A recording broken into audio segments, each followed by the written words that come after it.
Welcome back to the History of Rock. Hello, Shim. How you doing, buddy? I'm good, mate. What are we doing? I threw you off. Hold on. I threw you off guard there a little bit, didn't I? Yeah. Yeah, I did that on purpose. Very well, Brandon. Well, because this is something new that we're doing here for everybody. We're now going to get 2 episodes of the History of Rock every week, and so this is the remix episode where Shim and I are going to be talking about some more kind of current events things, discussion topics, but don't worry, you're still going to get the good stuff like Woodstock 99, which is coming up next week, which Shim and I have not recorded yet. This is the first time Shim and I have actually recorded together in, I think, a month. A month? It's been a while. Damn, dude. Think about that.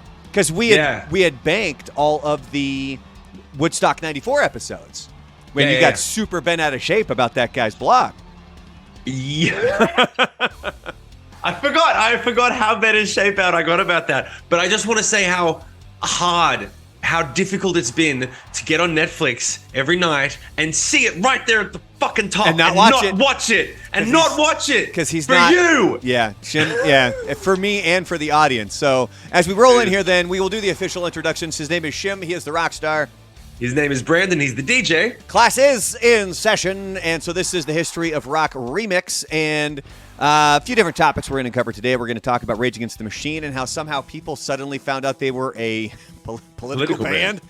Eminem apparently died in 2006. It just snuck by all of us. He's been replaced by a robot. He was very surprised. Yes. We're going to discuss something that we also do in the regular History of Rock podcasts would be like on today's date. Something that we had planned on doing this last week, but I got busy with some other things, so we weren't able to record. But Oscar Pistorius, the Blade Runner, if you will, from South Africa, we're going to cover that because that was 10 years ago when he was in the Olympics in the 400 meters. It was August 4th, 2012. Shim doesn't know how this story goes, and then when we get into the story, he's also going to explain to me how the Olympics are not sports. Oh, shut up. Because he does. Okay, look. Shim doesn't really follow sports. And that's fine. You don't have to follow sports. But he mentioned, because I was hoping you didn't know how this story goes because I know you don't follow sports. And Shim's like, the Olympics aren't sports. So, they're not. I'll explain why later in the episode. Be sure to stick around. We've got some relationship advice. The headline on this one was fiance wanting a break after getting caught cheating. And this one takes a definite turn, which is I found quite interesting. And then we're also going to get to 5 fast questions there, everybody. Shim is going to be I'm looking forward to that. Asking me 5 random questions towards the end. But on that note, let's plug the socials really quick. Shim and I, if you guys have noticed, are doing some shorts together now. We're not wearing the same pair of shorts. We're doing short videos, and they're starting to gain some pretty decent traction.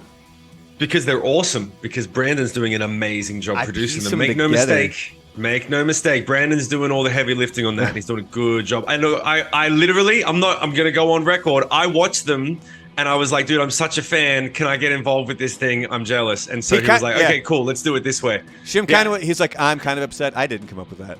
Yeah, I know it's a good idea when I feel every time I hear a song, once a year I'll hear a song and go, man, I wish I wrote that. Doesn't happen very often, but when I do, that's when I get deep into a band. What was the last song that you did? Bring Me the Horizon.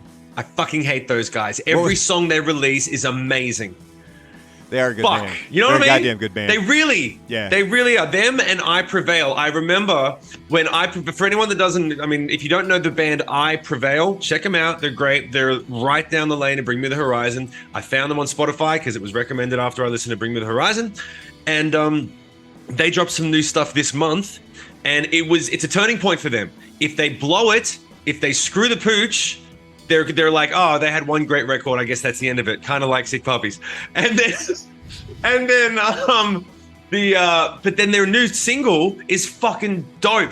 It's real, and I'm like, great. They're gonna have a legacy. They're gonna go on and be like Bring Me the Horizon. Their songs are great. Music recommendations from Shim. So head on over to Spotify. Yes. When you're done here, head on over there. Or if you are here, unless you're listening to us on Spotify. If you're listening to us on Spotify, just Or if you're here on YouTube, make sure you guys are clicking like and subscribe and all that other fun stuff down below there. So the first story we're going to get to today, and the story's a little bit older because we anticipated recording this a couple of weeks ago, but it had to do with Rage Against the Machine. They came back. It was their first show in 11 years, which we were supposed to be at. Don't even get me started. 2 years ago. So upset. of course, it would have been their first show in 9 years, but we're still going to go.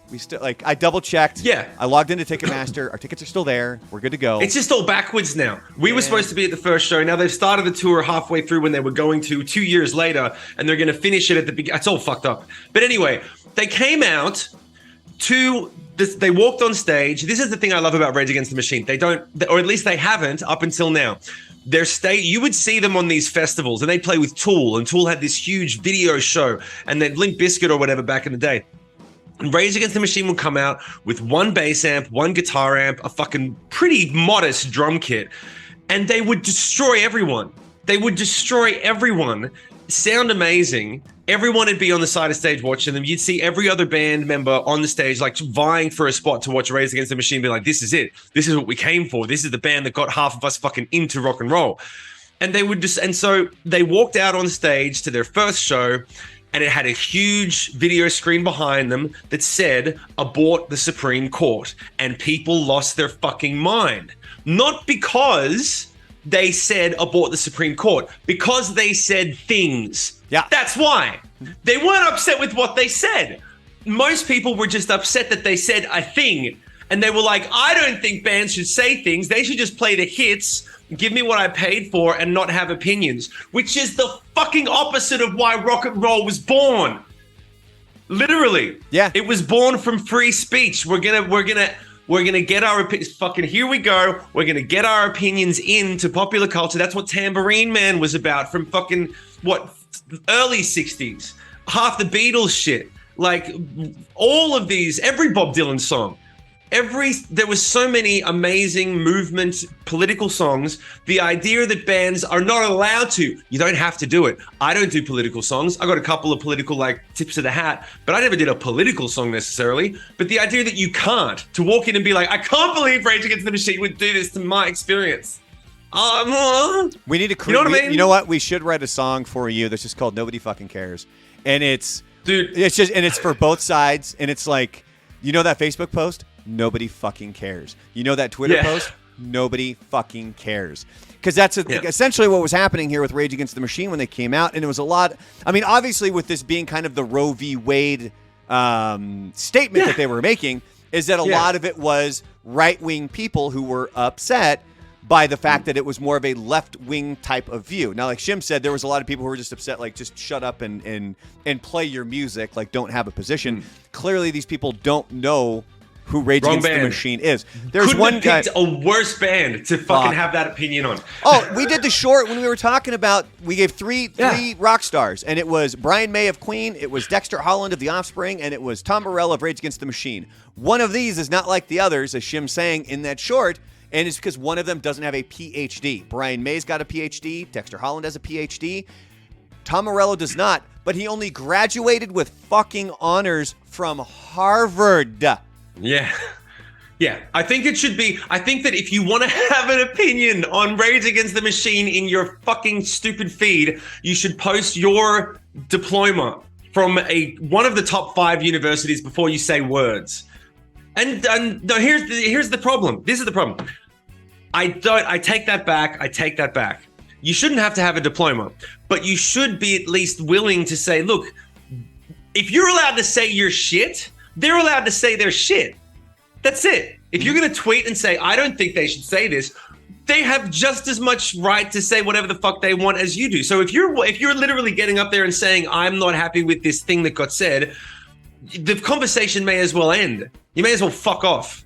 Well, because Rage, they're not going to read it. You think they're going to read your fucking comments and change? Well, this is the thing that I find really interesting with this too, is that it comes off to me where it's like, okay, so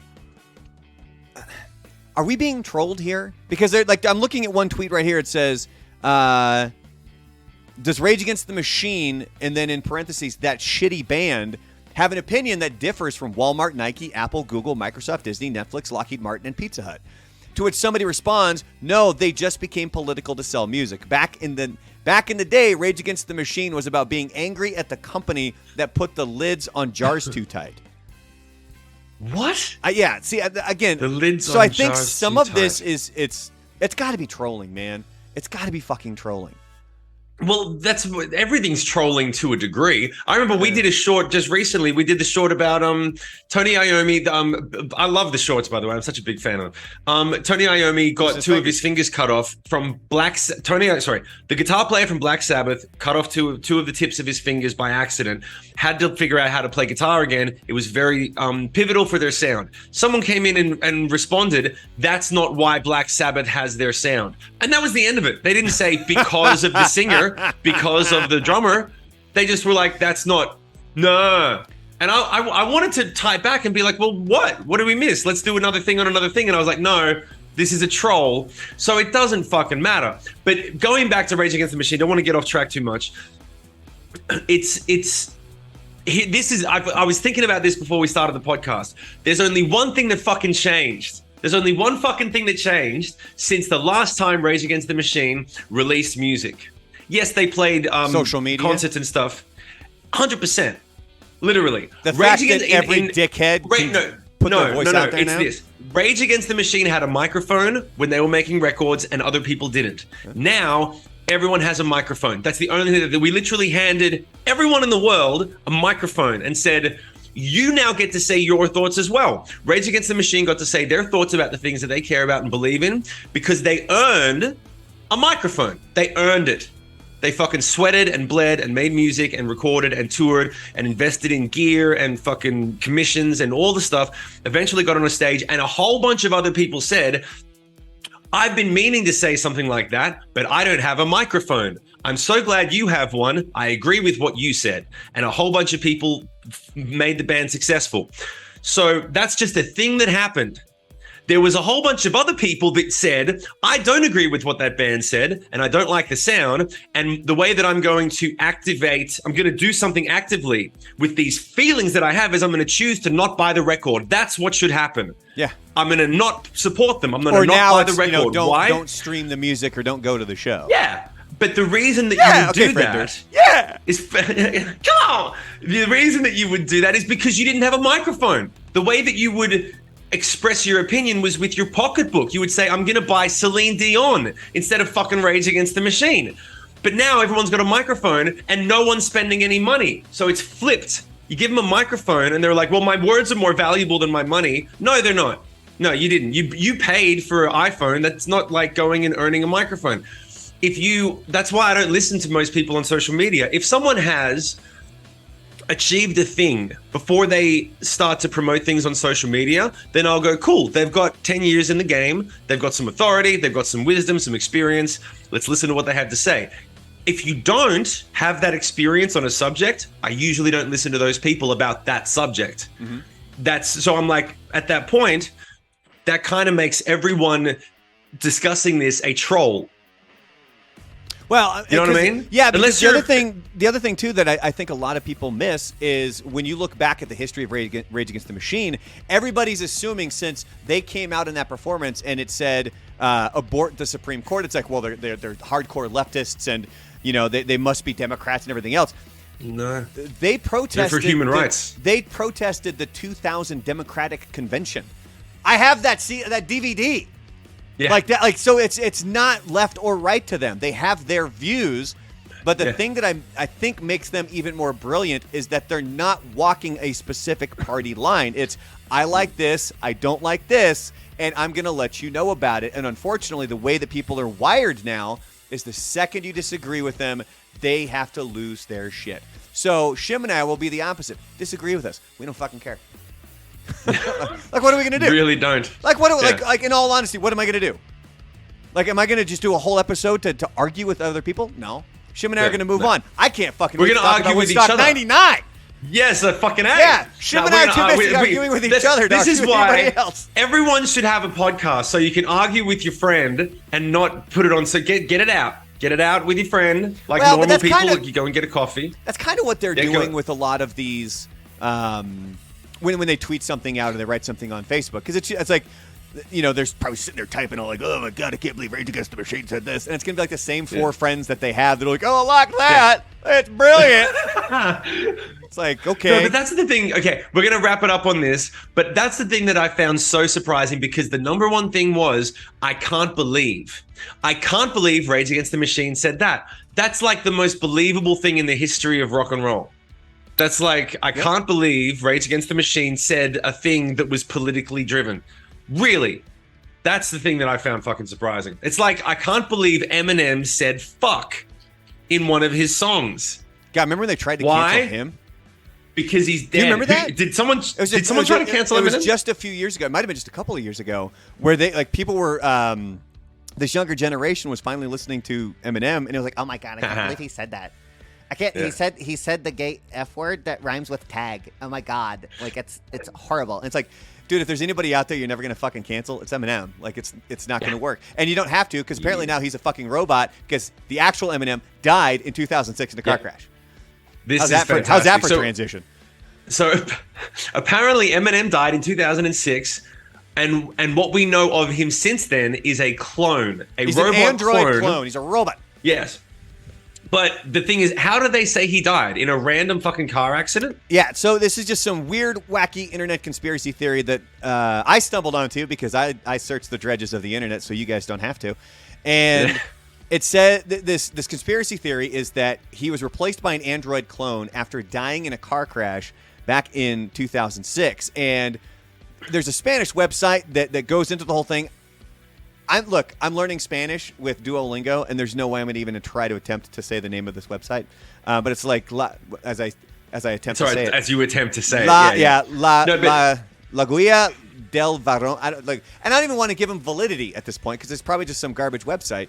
But no, I think it's what's the those rag newspapers that used to have, like, I gave birth to an alien baby. Bat Boy. Baby. Look out for Bat Boy. Exactly. It's the Bat Boy. I remember every month there was a new Bat Boy. Thank you very much, National Enquirer. But the thing that I find funny is that they're trying to add reason to the argument by saying, well, look at him in 2006 and then look at him now. He looks different. Yeah, because it was 2006. Everyone looked different in 2000. It's not like it was like last year. Go back and look at me in 2006. Jesus. Yeah, anyone. Although I think out of anybody on the planet, I might have changed the least. The only thing that has really changed is I'm a little bit slimmer and I have more facial hair. Right. That's it. Like I'm a little bit fatter. And I have a little less top hair. That's me. That's it. And a little more attitude. They point at Eminem's jawline, and then they also say that his voice is now different, which is proof that he is an android clone. And my brain immediately went to, if you're going to clone him, wouldn't you get the jawline and the voice correct? Like, wouldn't those things be exactly the same as they were back in 2006? Yeah. Not to mention the fact that he's gone. This is the thing that I always go, okay, well, what could be the alternate reason for this thing? He's gone on record many times after his album Rehab. He was a drug addict and an alcoholic after he blew up, and then he had to go away for a while. After all those pictures were when he was drinking a lot. When you drink a lot, you get a big fat neck, you lose your jawline. When you sober up, you get skinny, and he's looking great. By the way, why doesn't anyone say, yo, the motherfucker's 50? He looks good. Is he 50? He looks good. Yeah, he's like 49 now or something. But he's like, for his age, I mean, you can pay for all the fitness trainers and the diets. Dude, he turns 50 this year. Yeah, I read that. I read the stuff that you send me. God, bless it. Doesn't don't that make die, you feel Eminem. old? Please don't. God, yeah. Jesus, because I still remember that first album when it came out, and just how completely earth-shattering that album was, and that run that he had. I had to go to other people's houses, my friends. I had to go to their houses to listen to it. Not because I was scared what my parents would think, but I was like, it was just like a sort of rite of passage. Like, you go to someone's house when their parents weren't around and you would bust it as loud as you could, knowing that he was saying all the shit that your parents are going to come in and go, yo, okay, you can listen to System of a Down and whatever, but that's too far. That's too far. All that's that too gay much. shit. Yeah, so I put a short up on my social medias on Instagram and TikTok at The Real Brandalorian, by the way. And a good buddy of mine, Ivan, put in there, he goes, how did you miss the line of saying, will the real Slim Shady please stand up? Oh my God, he's right. Well, how did we miss that? That had crossed my mind. If I was doing it, I would have totally sung that. I always try to find a song to put in there. Yeah, but so a lot of what I'm doing, like, for me, I'm super critical on delivery. And there's one thing I don't like. It's when somebody tries to be funny and they're not. So I would rather make the shorts more informational. Like Shim. No, because Shim's actually funny when he tries. No. Like there was one that I did that about Dave Navarro getting kicked out of the Playboy Mansion. There's a couple lines in there. I tried the delivery. I'm like, I don't like it. So I took him out. Because if you try to be funny and you're not, you just come off like an asshole. Like people are like, okay, I don't like this at all. Now, if you try to be funny and you're not, and like there are ways where that can be funny sometimes, but you got to be willing to be the butt of the joke, I guess. Yeah, you got to be awkward. You got to let the awkwardity stand. That's my thing at weddings. Go. When someone gets up to give a speech at a wedding that has no business being there, and then they always try to put a couple jokes in, and people are like, "Oh my god, thank God, there's alcohol on the fucking table," which is usually how those things start, because that guy's a little too 3 sheets to the wind. By the way, so before we wrap up with the Eminem thing, so he just released Curtain Call 2. And he is now back in the top 10 on Spotify's daily artists. So good for him, man. That's a dude. If I could ever meet him, I would be completely starstruck. I'd be so intimidated. Because there's a lot of other artists that for me it's like it's cool that I'm meeting you, but there are certain people where I would be like, holy shit, I can't believe I'm meeting you, and Eminem is one of them. Yeah. All right, so the next story that we were going to get into here, because we got to keep moving this thing along, had to do with Oscar Pistorius, who was the Blade Runner. So it was 10 years ago, kind of. It was August 4th, 2012. Oscar Pistorius became the first amputee to compete in the Olympics by running the 400 meters. So he was missing both of his legs from, I think, the knee down. And it was kind of a big to-do, because there was a lot of people who were saying, should he be allowed to? Because is that giving him an advantage over somebody with all of their legs? Because technically that part could be lighter. He could be getting more spring off of those things. So it was kind of one of those, should this be allowed sort of a situation. The way that this story takes a turn is that Pistorius is now in prison. Oh, shit. Did he kill someone with one of those blades? No, he shot his girlfriend through a door. Whoa! Yeah. What? Yeah. This was like, this is what, that's a turn. And this is why I'm glad that Shim didn't know the story, because I get the actual live reaction from him. So there's a great there's a Dateline episode on this, and there's all kinds of documentaries on him and what really went down, because they were trying. How to long ago did this happen from now? This was February 14th, 2013. So it was less than a year after he was in the Olympics, and this was almost 10 years ago. Which is not sports, by the way, not sports. We got to get to that. But so it was his girlfriend, Reva Steenkamp, and he had fired a gun through the door, and it ended up killing her. And his defense attorneys were trying to claim that it was self-defense, that he thought he was going to be attacked, and he just shot blindly through the door, not realizing it was her. But even after that, this wasn't a simple, he was found guilty and then he's now in prison. He was originally found guilty of culpable homicide and sentenced to a maximum of 5 years in prison. He was released in 2015 on early release, but that didn't last, as he was then sent back to prison with his sentence bumped up to 13 years. So it's like this. It's the story, like, it's crazy. And so if you want more details on this, obviously I told you there's a lot of different documentaries and things like that you can go to. You can check out his Wikipedia Yeah, there's a page. lot to unpack there, dude. Because all I think about is, like, if you shot your girl through a door, that's that alone. That alone, that's a whole conversation right there. Why was she on the other side of the door? Was the door locked? Were you running? Was she running? Was like, I mean, fucking what was going? And also the idea that you're going to shoot through a door and oh my God, I can't believe I hit her. Really? You can't believe you hit her through a door with a gun, motherfucker? Yeah, it's not like you punched. It's a crazy, it's a crazy story, and there's a really horrible joke in there about what you just said. Is that were you running? Was she running? I'll leave it at that. I'm not going to say it. I want to find out why. Shim. I want to do the joke now. I know the joke. Don't do it. Okay. No, because the best part is the people at home can either come up with it on their own or they don't. No, you have know to. what? That's what we're going to do. If you know the joke, write it in the comments section. If you're listening on Spotify, go to YouTube right now, like and subscribe. Write in the comments section. The first Paralympic champion shot his girl through a door. Was she running or was he running? Well, Joke. let's try to avoid having the butt of the joke be the dead girlfriend. Like, if you guys could avoid that, definitely. please. Like, But that do one thing. Your thing. Well, see, hold on. So that was one thing that I learned being in radio when it came to what was okay to air and what wasn't, or kind of how you'd want to think about something. Who is the butt of the joke? Like, there's certain topics that aren't necessarily off limits. It's just who is the butt of the joke. Right. And so that's how you would always try to approach it. But now it's even getting to the point where that doesn't matter because people are going to get upset about anything and everything. I hope that people here's the funniest thing. Yeah, go ahead. I was going to say, I hope that people realize that by doing that, you make the situation worse. If you get offended and cause a ruckus every single time you get offended, you make the counter argument better against you because now you just get butthurt over everything. When I just said that, I did totally. This is how bad we've gotten. This is how bad we've gotten as a people. I'd forgotten that the girl died. I was honestly thinking, don't make fun of the guy with no legs. That's what I was thinking. I was like, what I said, was she running or was he running? Because I didn't want to make it about guy with no legs. Was he running?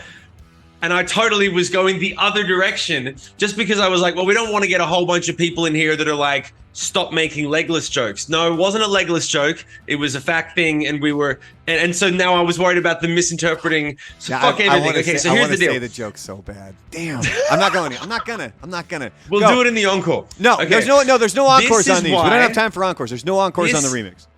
This is why the Olympics is not sport. The Olympics is not sport because the Olympics is a competition for global greatness, and sports is a bunch of people vying for the best guy on that day in that condition, whatever fucking, or teams just like who scored the most points of one thing. Whereas when you go to the Olympics, you're literally who is the best in the whole fucking world. It's the same as the World Cup is kind of like sports, but it's not just a soccer game. And when it comes to the Olympics, I always look at the reason I'm very interested in the Olympics is because I go, oh, these are the best in the world. This is the best person at long jump, the best person at fucking javelin or boxing. Yeah, I do. I do get patriotic when Australia is swimming. When rocking that green and gold. 100%. When I was coming up, we had the number one swimmer in the world for 2 rounds of Olympics. His name was Ian Thorpe. He was awesome. He was like Mike. What's his name? What's the American Phelps? Who crushed everyone? Michael Phelps. Yeah, Phelps. He was Phelps 20 years ago, right, or more. But yeah, Australia was super patriotic about swimming because our swim team was the best for a couple of Olympics. So we were like, yeah, swimming all the way, good to go. All right. I was patriotic. Question. That's why. So you're saying it's not sports? Are you saying it's because it's more than sports and it's not just sports? Yes. Okay. Because I was gonna say the way that you originally explained it, I was like, Shim's lost his fucking mind. Like that doesn't make any sense. That it's not. Now I get what you're saying is that it's more than just sports because there's a lot more to it. Okay. I'm willing to let that slide. I was gonna call you stupid, but no, I won't. All right. Okay, thanks. All right, moving on. We got a couple more topics to get to. We got some relationship advice right here. I told Shim not to read this. So the headline was fiance wanting a break after getting caught cheating. So it's a little bit of a lengthy one. So I'm going to try to read this. And when I do things like this, when I did it on my previous my solo podcast, Inside the Misunderstood Imagination of Inside the Misunderstood Imagination and Nonsensical Deliberations of Branded Goats, which you can still go find. There's just no new episodes up. I try to read it with the least amount of commentary as possible, so then we can come back and actually make comments on the story. But if you feel like you want to chime in, by all means, don't be afraid to. So the story starts out, I've been with my girlfriend/fiance for over 14 years. I've caught her multiple times flirting with other guys through online chatting throughout our relationship. She also broke up with me a few years ago for someone she met online through Xbox. We eventually got back together and also got engaged. Overall, we don't argue. I have no sympathy. I got no sympathy already. And have had a good relationship since. However, a few weeks ago, I saw a message on her Xbox from someone calling her a cunt for not answering her phone. I confronted her and she left work to come home and told me nothing was going on. She kissed me. This girl's a pro. She's a pro. She kissed me and assured me everything was fine. About 10 minutes later, after she had left to go back to work, she got into a car accident and totaled my car. Well, a few days ago, I found out she's been talking again with the same Xbox guy she had left me for previously. The message I had seen a few weeks earlier was from that same guy. I also noticed she's been calling and texting him. When I confronted her, she said she wanted to take a break. She says nothing serious is going on between them, but she refuses to show me their messages. Well, last night, I noticed she's still talking to that guy while we're living together during our, quote, break. We have a son together, and I know it'll hurt him if we separate. I do love her, but I also feel like enough is enough. At this point, I don't even think a break will do anything to help our relationship, and after this, I feel like I've lost a lot of my attraction towards her. You think? I'm focusing on getting a new career and will begin saving up to leave our home. Yet I'm still torn between working it out or leaving. Any words of advice would be appreciated.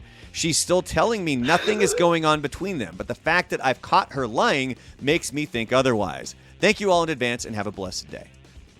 A blessed. Oh, he's a religious. Okay, well, that explains a lot. What atheist says have a blessed day? Okay, so no, but seriously, like that last sentence weighs in a whole bunch of stuff of like, for some reason, why the fuck are you putting up with this? That would be the first question. If you go, well, why? You don't just go like, you're an idiot for putting up with this. You go, well, why? Why are you putting up with this? Because after enough times, you're like, you're the problem. You're part of the problem because you're accommodating this behavior. You're kind of approving of this behavior and giving her subconscious permission to go, yeah, you did it once, I didn't leave, so you can definitely do it again because I'm not going to leave. Yeah. Like, that's what fucking happens. You get what you tolerate.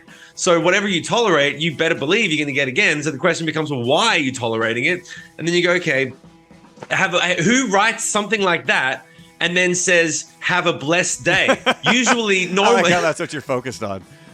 Yeah, but seriously, to be like, oh, I'm going to, because it sounds like, this is what it sounds like. Correct me if I'm wrong, Brandon. Yes. This is a guy that was told his whole life, always focus on the positive, practice gratitude and look at the silver lining and always focus on the positives and take the good with the bad and try to do the best with it and all of this positive reinforcement shit.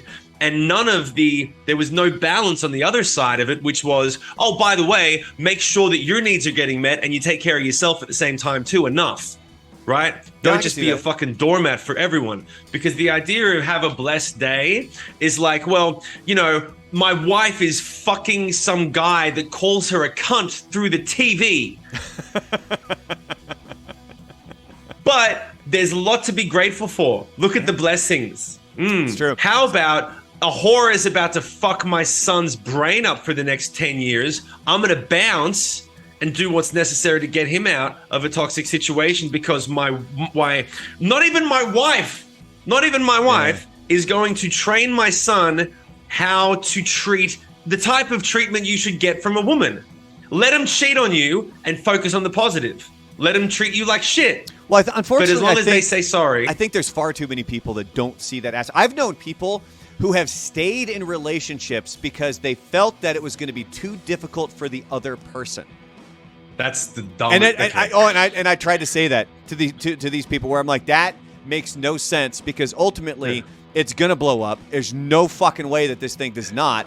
And when it finally does, it's gonna be even worse. And these are the kind of people who are like, they like to think of themselves as a non-selfish person. They like to think of themselves as somebody who's there for other people. And I'm like, bullshit. You are the furthest thing from that right now. Like there's the fact that you can try to hide behind that tells me how delusional you really are. Now over on Reddit, where I found this relationship advice, the top answer was just hilarious. And the person says, "I don't mean this flippantly at all, but if you lose a girl to a guy on Xbox, you don't lose much." That's good. That's a good one. And that's 100% true. I thought that was absolutely hilarious. So yeah. One of my favorites, there was a guy that I saw recently, and it's a quote that I remember from when I was in high school. I remember there was this kid who didn't ever do any one particular thing. He wasn't like a jock or a rock and roll guy or a nerd. He was kind of cool. He was friends with a few people. And I was like, oh, hey, man, how was your weekend? You missed that party. And he just immediately was like, nah, man, that party missed me. And I was like, that's the fucking coolest thing for a 15-year-old to say. Where did you get that? And he was like, nah, man, like, I had a fucking awesome time. Like, I was doing this thing, and I was like, dude, that is awesome. I wish I'd known you were doing. I would have gone with you. I said, like, yeah, I should have been. And I was like, that's the way that you should view all of your relationships, as long as you know you're bringing value to it. You go like, oh, man, do you miss your girl? Nah, she misses me. She's with Xbox cunt fucking guy. Xbox cunt face over there. Yeah, Mr. Playing Rocket League, getting upset at Fall Guys with Shim. But on the last note of this, before we go to 5 fast questions, it really goes to show. I saw another Jordan Peterson thing. I love Jordan Peterson, where he goes through and he says, why do you think it's important for people to get married when there's so many differences, blah, blah, blah. And he says, one of the fundamental reasons is if you just decide you're going to live with a person and you don't get engaged, you don't get married, and you say, no, we're going to be together. We're going to live together, but we're not going to go all the way. We're not going to fully commit. We're just going to be like, yeah, we're a boyfriend, girlfriend, or we're partners, and cool. But the thing that comes down to the deepest part of it is both of you subconsciously are basically saying, I'm with you until something better comes along. And the problem is, well, it's not a problem, but both of the people in the equation, and this is not me, I'm paraphrasing Jordan Peterson, but comment in the description if you got opinions on this. Both people agree to the same terms. They're both saying, okay, you're cool with not getting married. I'm cool with not getting married. We'll just live together. Cool. We're both cool with that. They both agree. We're not fully committed. If someone better comes along, if fucking Scarlett Johansson moves to town and bumps into you at the grocery market and just happens to be into your style of guy, yeah, you're going to fucking leave. But if you're married and you've decided, no, we're not, there's a difference that comes in where it's like, it's for life. It's done in a church or whatever your thing is, or it's done in front of people and you say, we're accountable. We're not just dating and, we're going to see how it goes. And it's been 10 years, but we're only dating. No, we're not married. There's a thing that happens where when you know that you're pot committed to any one thing, same as a career. It's no different than like, you got a side hustle or do you have a career? A side hustle means you've still got your job, so you're not really committed, or unless you're in that transition between going from your job. But eventually you have to quit your job. If you never quit your job, you don't have a career. You got a hobby. If you fucking have a girlfriend, you don't have a relationship like a marriage. You have a girlfriend. All right. So here's my question. If both partners, if that's what they want, who cares? That's absolutely right. The only difference is that if both parties in the relationship, and this is paraphrasing again, the only reason is if you get to 5 years and 10 years and then you start to complain, oh, I just don't feel like we have a deep enough connection. I don't feel like we have this thing that other people talk about where there's like this deep trust and the fear is gone, but we're not willing to get. So basically there's only so much depth your relationship will have under certain circumstances. And this was within the marriage concept, but it basically was coming from the same prospect of, well, if you had married the girl, maybe you'd be in a position where you go, and don't get me wrong, I'm not promoting marriage. I'm just talking about your relationship sucks for a bunch of fucking By the way, reasons. Shim just got ordained, so if anybody wants to get married out there, Shim is looking for some people to get married. What I'm talking about is, I'm talking about commitment and accountability. Right? If you were married to the woman and she's talking to the guy on Xbox, you'd be like, bitch, you're my wife. Don't fucking talk to other guys on Xbox that are calling you a cunt and then say you're not going to show me the text messages. It's different if it's something different, but that clear thing is like, why can't you turn around to the woman as a woman would turn around to a man and say, yo, you're my husband. We have trust. We have history. We have a commitment. We have a bond. We have a whole thing. You can't. Why is some woman that I haven't met calling you a cunt, and then you're crashing the car and hiding the text messages? Like, come on. But when you're just dating, you kind of go like, well, we'll leave and we'll put up with it and we'll come back and we'll do this and that. Not being able to leave, there is something to be said for you can't leave. What happens when shit gets real? You figure it out. So if you agree with Shim or you disagree with him, make sure you guys comment below. Now, if you're on Spotify or Apple, it makes it a little more difficult. You guys can find us on social medias, whether that's on Facebook or Instagram or Twitter. We're out there. You can find it. The names down below let you know where to go. And that actually reminded me that I wanted to make sure that we got this in today as well before we get to the 5 fast questions. And this came from Dave Cornell on YouTube. It was the video that I'd put up of you describing Breaking Benjamin when he chucked the fucking water bottle at the guy. Yes. So Dave asked, he was like, is that the vocalist for Sick Puppies? And I said, yeah, that's Shimon Moore. And he says, his response was, and this is specifically for you, Shim. It says, okay. Yo, Sick. Shimon's music from Sick Puppies helped me with my emotions and make it through suicide. This man's lyrics saved my life and spark inspiration in music to keep breathing. Just want to thank him for every fiber of being this guy is. P.S. Love the podcast, guys. So I wanted, I responded back to him. I wanted to make sure that, because I told him I was going to let you know, but obviously if he's listening to the podcast, he knows now that we did that. So if you guys do leave comments and stuff, I try to keep up with as many as we can, and at least comment back on whatever social media it is, if it's Instagram or TikTok or YouTube. And something like that, I felt like that was something I wanted to bring up to Shim here so Shim could hear that. That's sweet. Right here on the podcast. That's awesome. And by the way, guys, for anyone, if I don't get to your comments as well, we post this on my YouTube channel and Brandon's YouTube channel. So if you post it on Brandon's, I might not have seen it. So that's the only reason why I wouldn't. But I usually write back to those comments because they're the sweetest thing. They really are fucking amazing. I try to. So if anybody, like if you're on my YouTube channel or if you hit us up anywhere else, I try to make a note of it so then I do at least pass the word to Shim or even especially right here where we're on the actual podcast. So on that note, Shim, are you ready? Are you nervous about this? I'm ready. Here we go. No, I'm not nervous. You know how to do. So basically, we're going to do 5 fast questions. Shim can't hear the music, so we're not quite sure how this is going to go. So the way that the history of rock normally goes is a lot of the stuff gets done post-production. The music in the background, a lot of that stuff, it's done after we're done recording. Here, it's all live. Like, Shim can't hear this, but that was really loud music right there because I'm doing this live. Man, I haven't ran a show live in months and months and months at this point. But we're gonna do 5 fast questions. You know what? We're gonna find out here after 5 fast questions. Are you ready? Let's do it. Yeah. All right, it is time for 5 fast questions. Mr. Shim Moore, fire away. What's the most disgusting bad habit? Chewing with your mouth open. What's a basic skill everyone should have? Knowing how to Google something or Googling how to do something. What's something you hate that everyone else loves? The Godfather.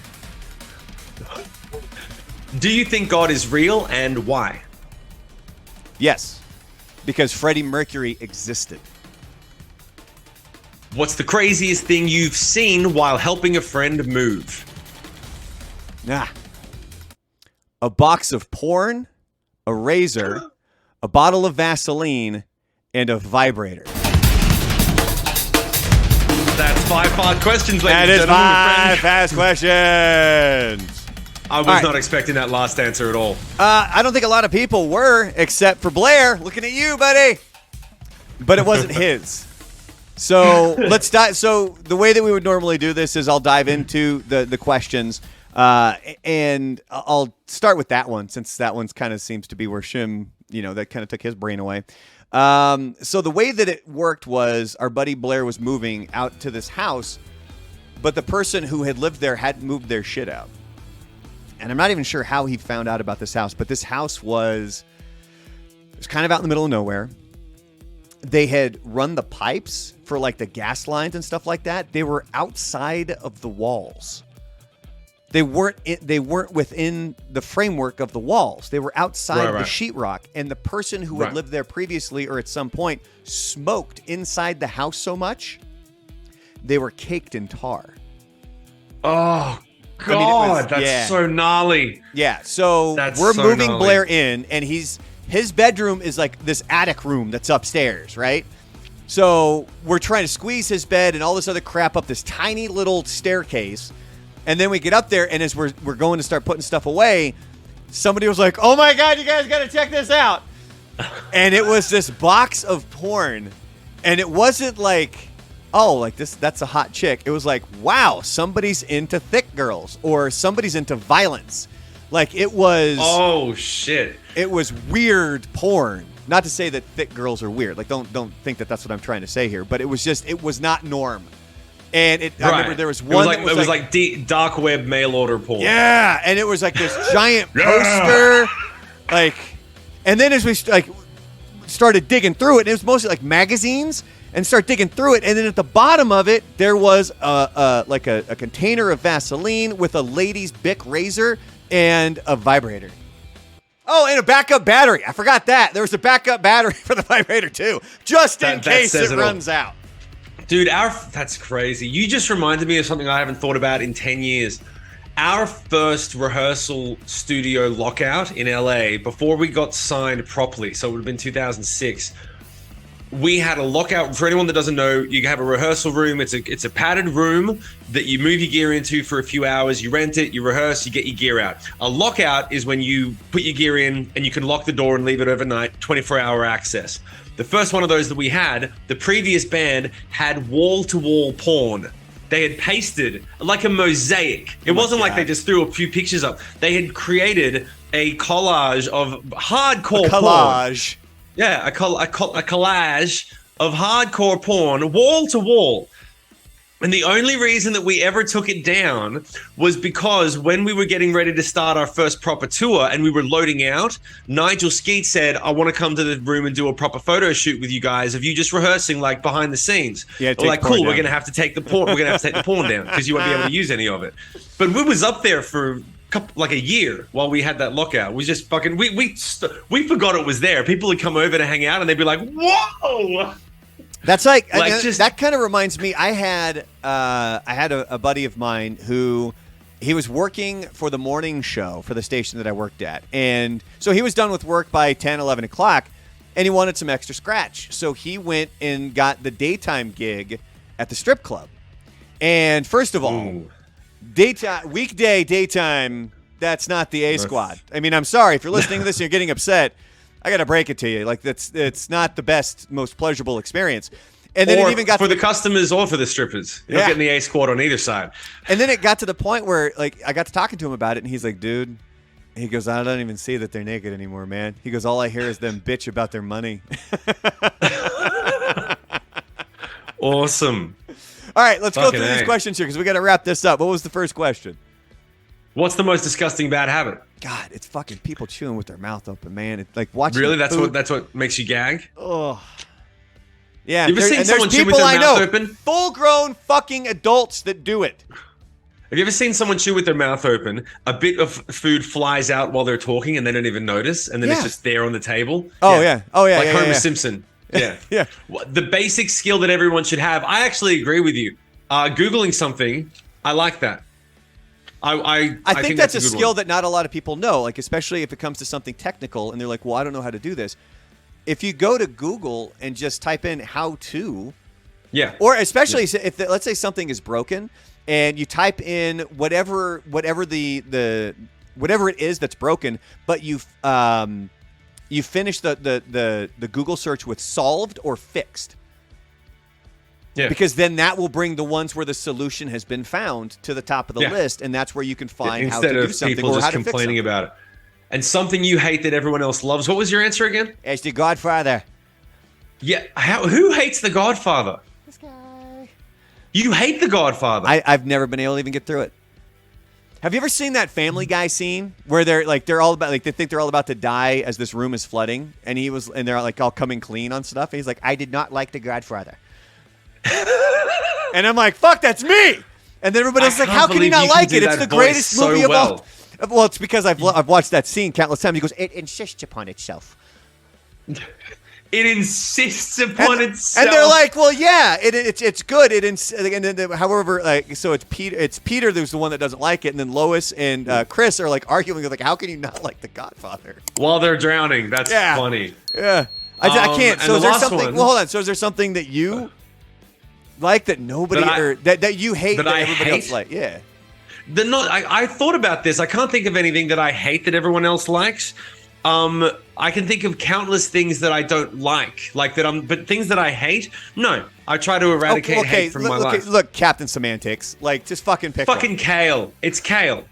It's kale. You know where the kale thing is that everyone used to be big, everyone right? doesn't like kale. The whole superfood thing is just fucks with me. But the thing is, when I talk about it, I sound like a stupid bitter old man. But like superfood this, superfood that. I just remember a fucking Louis C.K. skit where there are people that are like, well, I need to do this thing and work this job. Why? I was looking buy food. It's in the ground.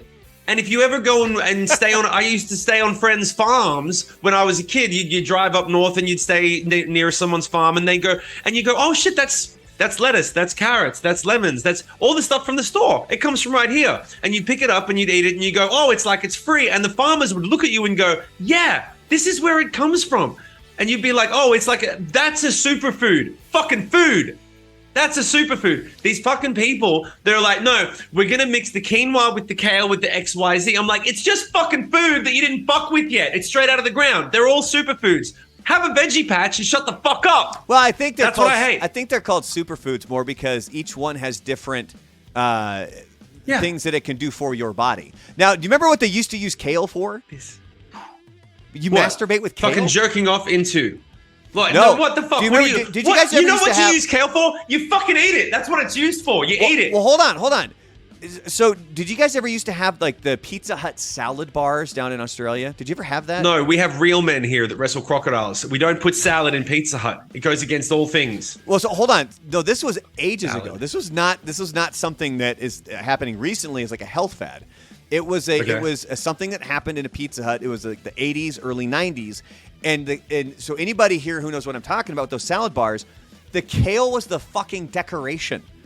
They didn't know about the nutritional value of it, so it wasn't a part of the actual salad. It was the shit that they lined the whole salad bar with because it looked nice. That's what kale was used for. And then they finally realized, oh, this stuff's actually good for you. Yeah. No. All right, final one. We got to wrap this up. Do you think God is real and why? Yeah, because Freddie Mercury was a thing. That dude existed. Yeah. That guy was on this fucking planet. That's the only way that anybody could ever tell me that God existed. It's because Freddie Mercury was out there fucking kicking ass. And that's fair enough. All right. Well, on that note, we're going to wrap this up. Shim's got to get to his meeting, and I cannot wait. So the way that we do this normally is we record these. Shim goes to his meeting. He's going to come back, and I'm fucking excited. I'm counting down. I cannot wait to talk Woodstock 99 because I've watched the documentaries. I watched all of Limp Bizkit's set over the weekend, and so I made some notes on that. This might be a 3-parter. Just a heads up that Woodstock 99 might be a 3-parter because it's like 7 pages of notes. I mean, look. It's fantastic. Look at this. You probably can't even read my handwriting, but this right here. 2. That's fantastic. 3. Yeah. This is what I did with my wife. I'm probably sure she hated it. She's like, "What? Stop fucking taking notes and just watch it." No way. So anyway, but yeah, so that's what we're looking forward to. Hope you guys like the remix. Let us know in the comments if you're here on Shim's YouTube channel, over on my YouTube channel, whatever the case may be. Let us know down below if you agree with us, if you disagree with us. It doesn't matter. Like, just you can bring your side, and it's not like the world's not going to come spinning to an end just because you disagree with something or you might possibly offend somebody. Do you think they should abort the Supreme Court? Do you think so? But in reality, just don't be a dick. Like, there's a way that you can present your case without being an asshole. So that's my only stipulation is otherwise get the fuck out. You can find us on social medias, Instagram, TikTok, all that fun stuff. But on that note, Shim, he is the rock star. He is Brandon. His name is Brandon. He's the DJ. Let's get see, you get so used to doing it the same way every time. You got to mix it up. Look at this. Tingle balls. Class dismissed. I don't know what this is.